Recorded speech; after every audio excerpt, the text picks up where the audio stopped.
ఏడవ రాశి అయినటువంటి యొక్క తులారాశి గురించి మనం తెలుసుకుందాము.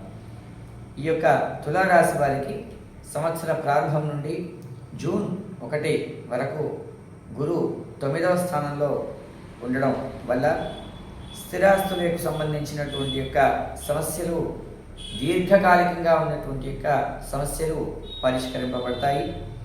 నూతన గృహ కార్యాలపై శ్రద్ధ వహిస్తారు. ఆకస్మికంగా ధనలాభం కలిగే అవకాశం ఉంటుంది. బంధు మిత్రులతో కలిసి విందులు వినోదాల్లో పాల్గొంటారు. ఇక దైవ దర్శనాల్లో కూడా పాల్గొంటారు. తర్వాత 2/6/26 నుండి 30/10/26 వరకు, తిరిగి 25/1/27 నుండి సంవత్సరాంతం వరకు కూడా కర్కాటక రాశిలో 10వ స్థానంలో ఉండడం వల్ల కుటుంబ పరిస్థితులు సంతృప్తికరంగా ఉంటాయి. బంధు మిత్రులతో జాగ్రత్తగా వ్యవహరించడం ఎంతైనా మంచిది.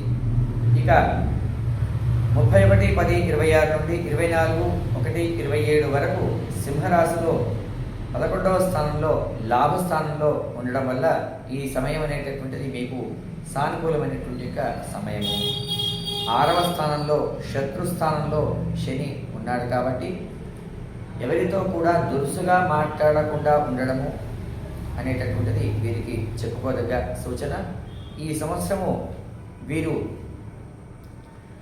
సోమవారం నాడు శివాలయంలో అభిషేకం చేయించడము, ఏదైనా ప్రసాదాన్ని పంచడం అనేటటువంటిది చెప్పుకోదగ్గ పరిహారం.